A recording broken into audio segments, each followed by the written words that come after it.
আসসালামু আলাইকুম এভরিওয়ান। চলে এসেছি ভোলাগঞ্জের ভ্রমণ নিয়ে। গত পর্বে বলে গিয়েছিলাম আসছে ভোলাগঞ্জের ব্লগ। তো চলুন ঘুরে দেখা যাক ভোলাগঞ্জ।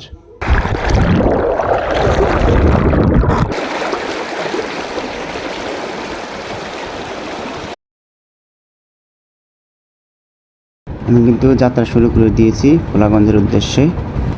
ভোলাগঞ্জ যাওয়ার পথে দূরে ওই ভারতের পাহাড় থেকে নেমে আসা শীতল পানির উপরে বোটে বসে বসে পাহাড় আর মেঘ দেখতে খুবই ভালো লাগে। খুবই মনোমুগ্ধকর এক পরিবেশ।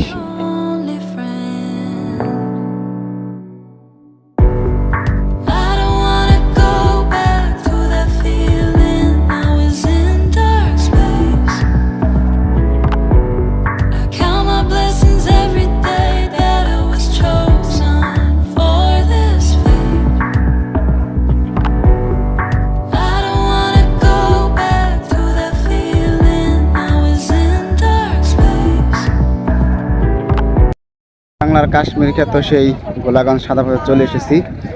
এখন আমাদের সময় হয়ে গেছে, এখন নামাজ পড়তে হবে। নামাজ পড়ে আসি, পরে কথা হইতেছে। সুন্দর বৃষ্টি পার হবো, বৃষ্টি পার হয়ে মসজিদ যাবো। আগে নামাজ পড়ে আসি, তারপরে ইনশাআল্লাহ আপনাদেরকে ঘুরিয়ে সাদাপাথর এরিয়াটি দেখাবো ইনশাআল্লাহ। ওই যে দেখতে পাচ্ছেন, ওই মসজিদে ইনশাআল্লাহ নামাজ পড়বো। আলহামদুলিল্লাহ, আল্লাহ তাআলার দরবারে শুকরিয়া, নামাজ পড়া শেষ হয়ে গেছে। এখন ভোলাগঞ্জ ঘুরে দেখবো। দেখতে পাচ্ছেন পাহাড় ঘেঁষিত মসজিদ, এখানে কিন্তু আজকে জুম্মা নামাজটা পড়া হয়েছে। এখন ঘুরে দেখবো বাংলার ভোলাগঞ্জ। আমার কাছে ভোলাগঞ্জ সাদাপাথর অঞ্চলের সবচাইতে সুন্দর মনোমুগ্ধকর যে স্থানটি লেগেছে সেটি হচ্ছে এই স্থানটি। ভারতের পাহাড় ঘেঁষে ছোট্ট একটি লেক, পাশে এরকম ঝাউবনের মতো, ঝাউবন না, কাশফুলের চাষটা থাকে সেটি। আমার কাছে সত্যি খুবই মনোমুগ্ধকর লেগেছে। পাহাড় ঘেঁষে ছোট্ট একটি লেক, লেকের পাড়ে সবুজের সমারোহ। Just wow wow wow.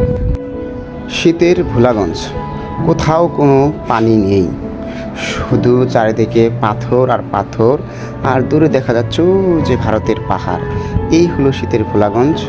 যদিও বর্ষাকালে ভোলাগঞ্জ অপরূপ এক সৌন্দর্য রূপ ধারণ করে, কিন্তু এই শীতেও এই যে দেখতে পাচ্ছেন পাথর আর পাহাড়, এটাও কিন্তু কোনো অংশে কম নয়।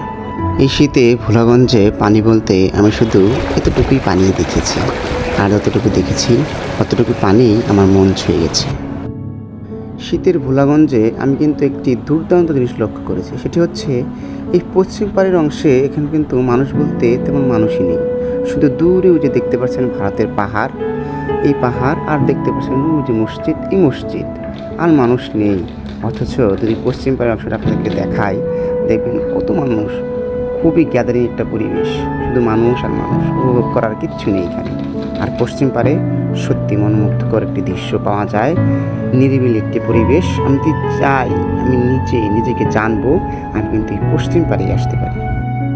আপনাদেরকে যদি ভোলাগঞ্জের এই পূর্ব পাড়ের অংশটা একটু ঘুরিয়ে দেখাই, তাহলে দেখতে পারবেন এইখানে শুধুই দোকানপাট।